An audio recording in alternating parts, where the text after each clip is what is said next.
You guys, check out what I found in the trash today. So this guy just got tossed to the wayside. He was in the landfill, fixing to be buried forever. And I was like, no, dude, you're coming home with me. I know you look a little bit rough, but we're gonna give you a shot. Look, this dude was 40 bucks. So it's a Nova Zembla rhododendron.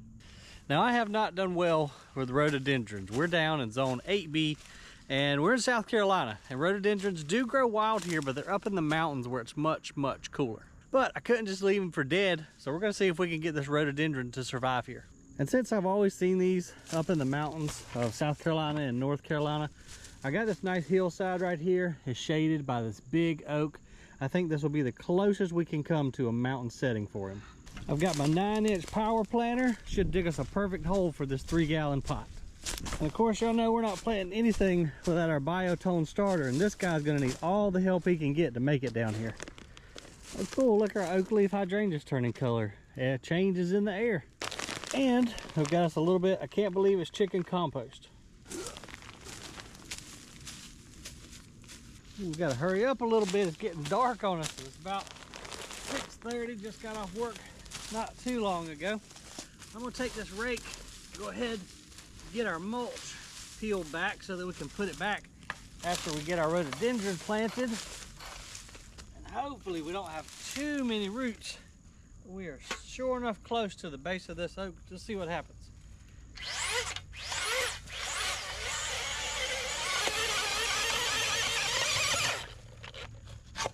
Found a root that time, but my E-clutch stopped and saved me.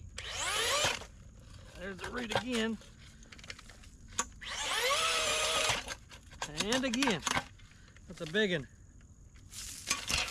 But honestly, that's gonna be okay that we weren't able to dig that deep of a hole. I'll take my hand and pull out just a little bit more of it, but the reason I say it's gonna be okay is because we don't want to plant this plant any deeper than where the soil level is in the pot.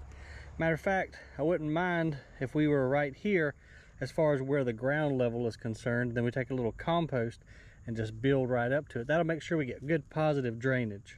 Azaleas and rhododendrons hate to be planted too deep, so this is the ideal location to run into that big root because we kind of want to plant him a little elevated anyway.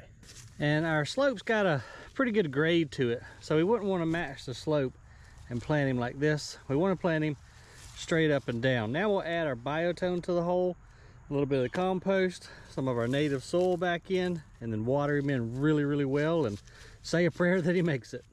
We want to go ahead and just take our fingers and just kind of break up the root ball a little bit, just to expose those roots so they can realize, hey, we're not in a pot anymore. It's time to go out and find water and food.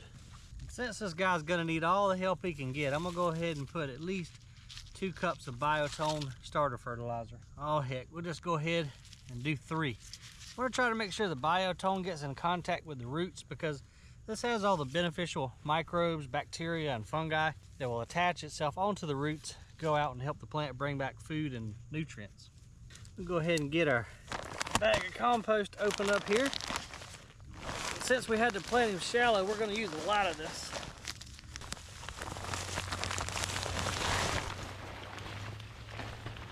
Then I'm going to take the native soil and the compost, kind of blend the two together, and we're going to backfill all the way up to the top of that root ball, but not above it. We'll lightly compact the soil. We want air and water still to be able to get down to those roots, so we don't want it hard like concrete. He's already showing some signs. That's probably why he got thrown in the dumpster. He's just stressed out. And again, rhododendrons, they are not super happy down here in zone 8B. It gets just a little bit too hot for them.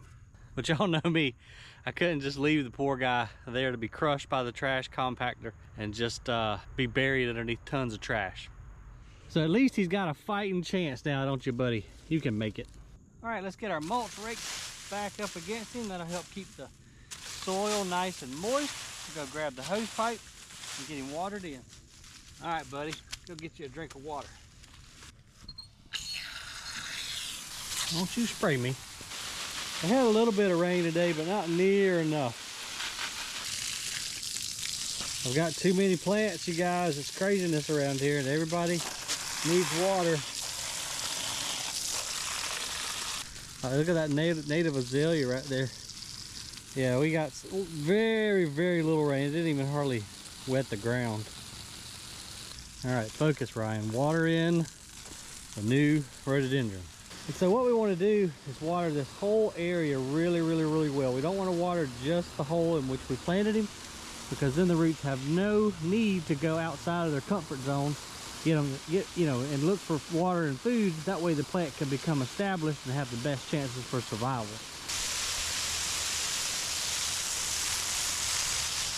And the other reason why I planted this guy on the hillside, not just because that's where I've seen them growing in the wild, it's because rhododendrons and azaleas need really good drainage. And so on this hillside, gravity of course is going to pull that water down and away from the root balls. And of course now that we get done watering, it's going to start raining. Can't forget my rake. All right, little buddy, best of luck to you, dude. I love free plants, y'all. Hey, if you like plants and gardening, hit that subscribe button down there now. We've got tons of gardening content. I appreciate it. Give the video a thumbs up. And always remember, the more you know, the more you grow. See you on the next video.